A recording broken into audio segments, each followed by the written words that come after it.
আমরা শুনতে পেলাম যে আমাদের পাবনার জেলা প্রশাসক মহোদয় ইতিমধ্যেই আমাদের যে দুস্থদের জন্য যে বরাদ্দ প্রায় ৬০ লক্ষ টাকা, সেই টাকার অধিকাংশ টাকাই তার বাংলা রংচং করার কাজে ব্যয় করেছেন। এটা আসলে আমরা খুবই মর্মাহত এবং আমরা পাবনাবাসী হিসাবে লজ্জিত যে একজন সাধারণ দুস্থদের মধ্যে যে টাকাটা দেওয়ার প্রয়োজন, দেওয়ার দরকার, সেই টাকা কেন ওখানে কাজে লাগাবে, এটা আমাদের বোধগম্য না। আমরা এর তীব্র নিন্দা, প্রতিবাদ এবং ক্ষোভ প্রকাশ করছি। কাগজপত্রে এগুলো দেখাইতে হয়, টাকা আত্মসাৎ করা বলেন, তসরুপ করা বলেন, এগুলো দেখাইতে হয়। দেখানোর জন্য কিছু কাগজপত্র, কিছু প্রকল্প, কিছু কাজকর্ম এগুলো দেখাইতে হয়। ড্রেন পরিষ্কার, বাড়ির সংস্কার, টয়লেট সংস্কার, রাস্তাঘাট সংস্কার, ফুল বাগান নির্মাণ, এইগুলো দেখাইতে হয়। এগুলা মানে টাকাটা জায়েজ করার জন্যে, পকেটস্থ করার জন্য এগুলো দেখাইতে হয় কাগজপত্রে, তাই ওনারা দেখাই থাকেন না। কাজ তো করবে না, অধিকাংশ ক্ষেত্রে কাজ করবে না। কাজ করলে তার ওই টাকা পকেটে যাবে না। অপসারণ করার অথরিটি তো জনগণ না, আর জনগণ তাকায় থাকে কেন? জনগণেরও বুঝতে হবে জেলা প্রশাসন তৈরি হয়েছে কেন। জনগণের বিরুদ্ধে, জনগণকে শোষণ বঞ্চনা দেওয়ার জন্যই তো জেলা প্রশাসন।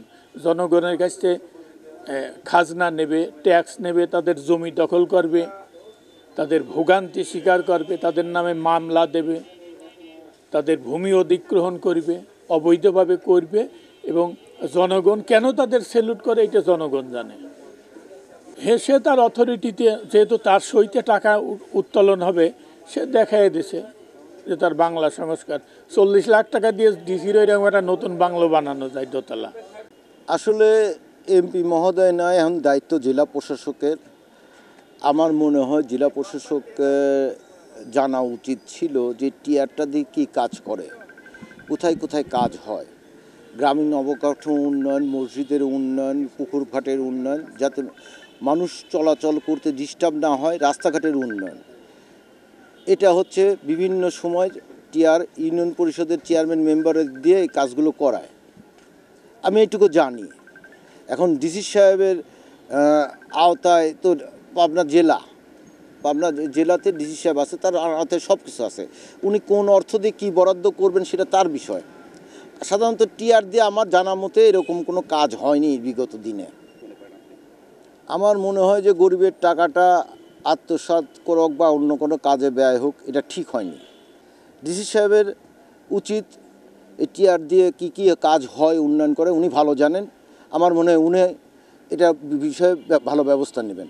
সরকারি কোনো প্রতিষ্ঠান উন্নয়ন করার জন্য সরকারি বিভিন্ন সংস্থা আছে, গণপূর্ত ভবন আছে বা এলজিডি আছে, বিভিন্ন সংস্থা আছে, তারা এই উন্নয়নগুলো সাধারণত করে থাকে। গরিবের টাকা সেক্ষেত্রে গরিব মানুষই পায়। সাধারণ মানুষ এবং প্রান্তিক জনগোষ্ঠীর যে কর্মসংস্থানের এটি একটি মাধ্যম। তাছাড়া ছোটোখাটো অবকাঠামো উন্নয়নে এই টিআরজিআর সাধারণত কাজ করে থাকে। কিন্তু সাম্প্রতিক সময় আমরা দেখেছি যে এখানে কিছু ভুয়া প্রকল্প এবং কিছু অস্তিত্ববিহীন প্রতিষ্ঠানের নামে বরাদ্দ দিয়ে এই টিআরজিআরের যে প্রকৃত যে উদ্দেশ্য সেটি কিন্তু মানে বাস্তবায়ন সম্ভব হচ্ছে না। এটা ফলে দুর্নীতি বাড়ছে এবং যে জিনিসটা হচ্ছে যে প্রকৃত অর্থেই প্রকারান্তরে যে এটা আত্মসাৎ হচ্ছে। এরকম অনেক প্রকল্প এই সাম্প্রতিক সময়ে যে পাবনা জেলা প্রশাসন কর্তৃক যে টিআরজিআরের বরাদ্দ দেওয়া হয়েছে, আমাদের প্রাথমিক কিছু আমরা নিজেরাও জানতে পেরেছি যে এর মধ্যে অনেক একই প্রতিষ্ঠান একাধিক বরাদ্দ হয়েছে। তারপরে খোদ জেলা প্রশাসনের ভবন ও সংস্কারের নামে এই টিআরজিআরের টাকা বরাদ্দ হয়েছে। এটা আসলে হওয়া উচিত না। এটা প্রকৃত যারা প্রান্তিক জনগোষ্ঠী তাদের কর্মসংস্থান, ছোটোখাটো অবকাঠামো উন্নয়ন, এগুলো হলেই ভালো হয়। এগুলা আসলে সঠিক সংশ্লিষ্ট দপ্তরের অনুসন্ধান করে দেখা উচিত যে এই টিআরজিআরগুলা আসলে প্রকৃত বরাদ্দ হয়েছে কিনা। বরাদ্দ যদি না হয়ে থাকে তাহলে তদন্তপূর্বক আইনানুগ ব্যবস্থা নেওয়া উচিত।